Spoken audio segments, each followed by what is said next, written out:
Thank you so much for joining me as we take a look at all the games in my Nintendo Switch 2 collection that I have been building up since launch day. Before we get right into this, please don't forget to hit that like button and hype button if you care to help me out in the algorithm at all. I really do appreciate it. Let's go. But we're going to start here with Kirby Air Riders, and I wanted to start with this game for a specific reason because honestly, I feel like this game is just a little bit slept on and a little bit underrated as a Nintendo Switch 2 exclusive right now. I feel like this game really does help show off what the Switch 2 can really do because it runs at pretty much a locked 60 frames per second. The graphics, the resolution in this game run great. The sense of speed that you feel in this game is amazing. It's just pure high speed, fast adrenaline, combat vehicle fun in this game. It's a ton of fun. It's a really good exclusive. I love the single player content. I love the online content. This is definitely a must-have game for the Nintendo Switch 2. And we'll go ahead and look at the inside artwork here. As you can see, it just has the kind of images of the different stars and vehicles that you ride on in the game, which is really cool. And I'll show the back of the artwork there. But Kirby Air Riders, in my opinion, is a must-have game for the Nintendo Switch 2. Just like Donkey Kong Bananza, this was an amazing launch title to have on the Switch 2. Although it didn't come out day one, it came out a month and some days later. And this was such a fun game to play. And I got my actual GBA ripped up booklet from Donkey Kong Country in here because I found that not long ago and just put it in there. But here's the inside artwork. But this game is a really unique and fun kind of combination of an action adventure game and also a 3D platformer. And I don't have the carts in here because they're in my Switch 2 carrying case, but the visuals in this game look great. The frame rate is pretty stable when it matters most. There is that one fight where it kind of slows down a bit where Void Kong is doing all that crazy stuff, but the game is just a lot of fun.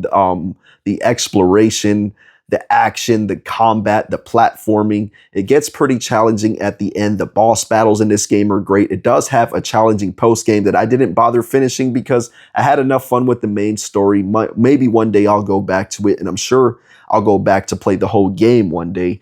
But Mario Kart World is another great game for the Switch 2. The Knockout Tour mode is just so much fun. I put about 40 hours into this game, and I've only put it down just because I'm trying to beat more single player games. But here's the inside artwork for this one, and I'm going to have to go back and put all my artwork back in the cases after recording this video, I guess.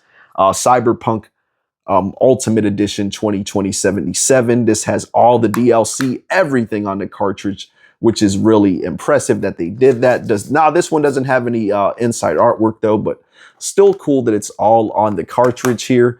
Never got around to playing this one yet, but I did want to pick it up and support true physical games for the Switch 2, just like I picked up Pokémon Legends Z-A, Nintendo Switch 2 edition. And I have to say, this game does look great and run great on the Nintendo Switch 2. And I had a lot of fun with this game. I have to admit that I don't mean to be a Pokemon hater, but I didn't like any of the games on the Nintendo Switch 1 that we got, this Pokemon generation, Pokemon Sword and Shield, Pokemon Scarlet and Violet, even Legends Arceus. I didn't like it at all, but this game really switched things up with the real-time battle system that is a lot of fun. It's a lot of fun online too. The game looks good, runs good on the Switch 2. It's nothing impressive, but for what we've gotten with recent Pokemon games, looks a lot better than what we've gotten recently. The game is fun. I like the catching mechanics. I don't like the RNG about it, but this is the best Pokemon game that we've gotten in a long time. So I was glad to play it, get through the main story, enjoy some of the online. And then I do have Fantasy Life I, The Girl Who Steals Time, Nintendo Switch 2 edition. This is a Japan import, but it is fully on the cartridge, which is really cool. And I had some fun with this game. This is kind of a life sim, farming slim slash action JRPG. I didn't beat it just because it gets a bit grindy, so I got to get back to it. At some point, I was having fun until I kind of hit a wall because of the grind in that game.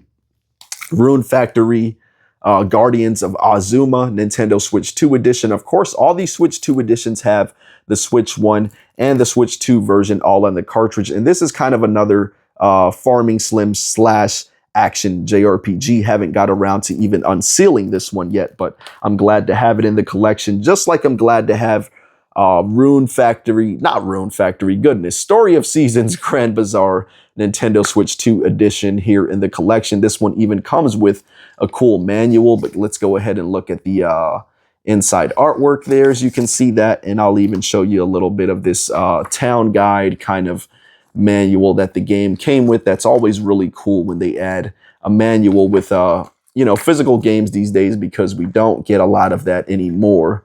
But I actually picked this game up even though I've never played a farming sim, just because how good it looks. The graphics and the art style in this game look amazing. And if you are a fan of this genre, I've heard that it's a really good game. And then I've got Hades 2 Nintendo Switch 2 edition here, which has, of course, the Switch 1 and the Switch 2 version all on the cartridge. Came with a manual kind of art book that shows you all the characters, or I guess main characters that are in the game, which is pretty cool there. You can see the artwork, the front and back of the case. I haven't gotten around to playing this one yet, but I do plan to play this one very soon. And this one slipped in the crack of the couch here. Metroid Prime 4 Nintendo Switch 2 edition. I know this is kind of a divisive game. I know some people hate it, some people love it, but I'm looking forward to checking it out. And I've heard that it's one of the best looking Nintendo games that we've ever gotten, like ever. So pretty excited to check this one out very soon as well. Right now I'm playing a JRPG, which is taking up a lot of my time, but I'm definitely looking forward to playing a lot of these new Switch 2 games as well. So those are all the true physical games that I have for the Switch 2. I'm going to go ahead and show these. I know some people hate them, but these are game key cards.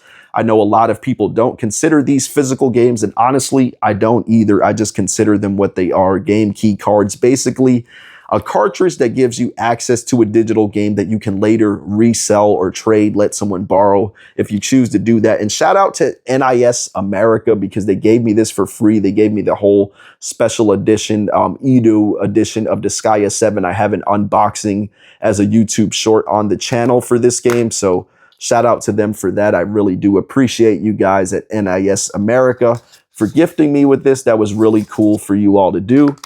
And then I do also have Raido Remastered, The Mystery of the Soulless Army. I love Shin Megami Tensei games, and this is a Shin Megami Tensei action JRPG that I haven't got around to playing yet, but I am excited to play this one this year as well. And my most recent pickup for the Switch 2 was Yakuza 0 Director's Cut, because it went on sale for $30 at GameStop. I used my $5 coupon to get it down to $25, because I'm not really down with paying full price for key cards unless it's something that I want to play on day one. And I do have Kunitsugami Path of the Goddess. Now, this is like an action kind of tactical game. We only got a digital release here in North America, but they did release a key card in Japan that has English on the cartridge. I went ahead and ordered it from Play Asia just because I wanted to check it out, and I figured I'd rather just buy it this way. That way, if I don't like it, hey, I can trade it or sell it back. I know people hate key cards so much, but at least they have that benefit. I'm not the biggest fan of them myself, but I'm willing to buy them because I bought a Switch 2 to play games on it.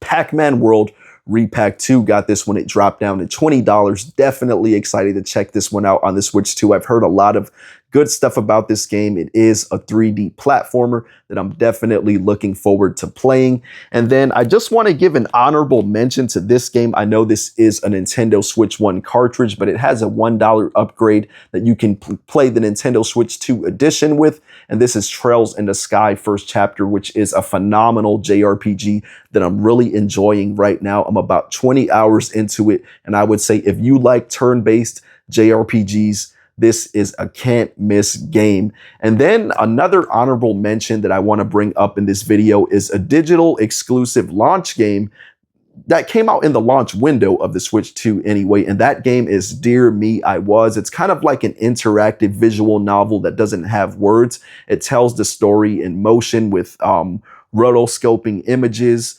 that are made by kind of like watercolor paint. A really cool game that you can beat in an hour or two, and it's only like a couple of dollars. I highly recommend that game. But anyway, thank you so much for watching this video. If you enjoyed it, please hit that like button, please hit that hype button, and subscribe to the channel for more Nintendo Switch 1 and 2 content, and I will definitely catch you all on the next one.